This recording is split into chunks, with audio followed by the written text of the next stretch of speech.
વેલ હવે ગુજરાતનો કોઈ પણ વ્યક્તિ ગરવી ગુજરાતની જે ઓફિશિયલ વેબસાઇટ છે તે વિઝિટ કરીને ગુજરાતના હરેક સિટી અને ઇવન રૂરલ જે એરિયાઝ છે તેની જંત્રીને જોઈ શકે છે. આટલું જ નહીં, બટ અગર એમને કંઈ પણ પોતાના તરફથી બીજા એડિશનલ ઇનપુટ આપવા હોય કે એમને એમની અગેન્સ્ટ કંઈ કમ્પ્લેન હોય તો એ બધું તેઓ ઓફિશિયલી ઓનલાઈન જ રજૂ કરી શકે છે. આઈ એમ doctor Snehal Hemantkumar વકીલના.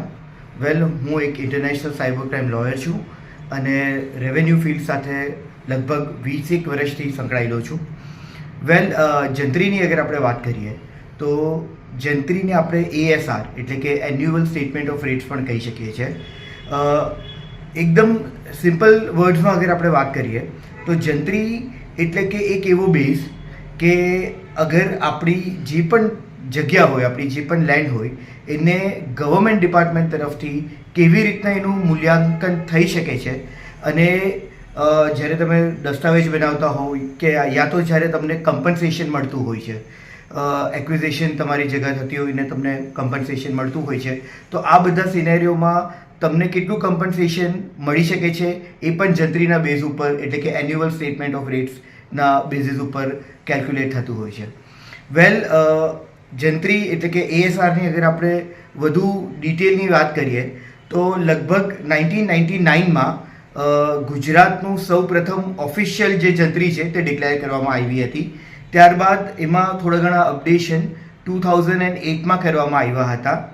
There after in 2011 પાછા ઘણા looking to the real estate market એમાં જે બી બીજા નવા ઇનપુટ્સ આપીને જે બીજા અપડેશન કરવાના હોય તે એપ્રિલ 2011ની જંત્રીથી કરવામાં આવ્યા હતા.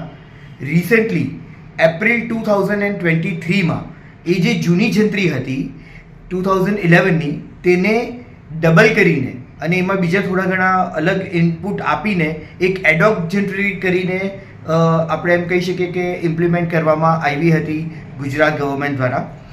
ત્યારબાદ હમણાં એટલે કે 19 નવેમ્બર 2024માં ગવર્મેન્ટ તરફથી એક નવું આપણે એમ કહી શકીએ છીએ કે ઇનપુટ પ્રજા માટે આવ્યું છે. વેલ, હવે ગુજરાતનો કોઈ પણ વ્યક્તિ ગરવી ગુજરાતની જે ઓફિશિયલ વેબસાઇટ છે તે વિઝિટ કરીને ગુજરાતના હરેક સિટી અને ઇવન રૂરલ જે એરિયાઝ છે તેની જંત્રીને જોઈ શકે છે. આટલું જ નહીં, બટ અગર એમને કંઈ પણ પોતાના તરફથી બીજા એડિશનલ ઇનપુટ આપવા હોય કે એમને એમની અગેન્સ્ટ કંઈ કમ્પ્લેન હોય તો એ બધું તેઓ ઓફિશિયલી ઓનલાઈન જ રજૂ કરી શકે છે.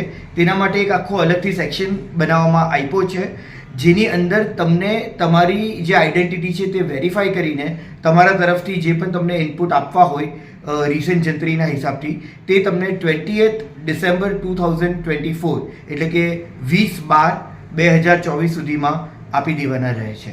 વેલ, આઈ હોપ કે આજનું આપણું આ જે કન્વર્ઝેશન છે તે તમને કંઈક ને કંઈક રીતના ઘણી બધી રીતના હેલ્પફુલ થશે.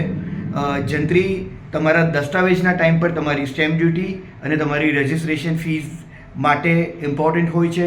આટલું જ નહીં, તમારું લોંગ ટર્મ અને શોર્ટ ટર્મ અગર કેપિટલ ગેઇન ટેક્સ આવતો હોય છે on the basis of selling of your land તો એના માટે પણ તમને જંત્રી જે છે તે ઘણી અગત્યની થઈ જાય છે આપણા બધા માટે.